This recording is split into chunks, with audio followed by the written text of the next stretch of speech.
प्रवासातून गेली एक बाई, तिला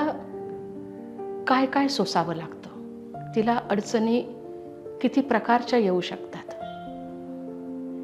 किंवा एक बाई म्हणून एका बाईसाठी मी काय काय करू शकते, किती पातळ्यांवर मी मदत करू शकते किंवा तिला किती पातळ्यांवर मदत लागू शकते,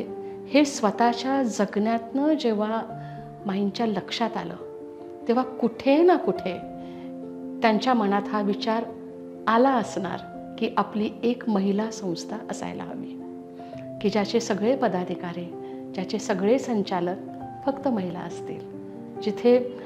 प्रामुख्याने महिलांचा विचार केला जाईल. आणि महिला म्हटलं की मुलं आली म्हणजे महिला बालकल्याण हा सगळा भागच आला. आणि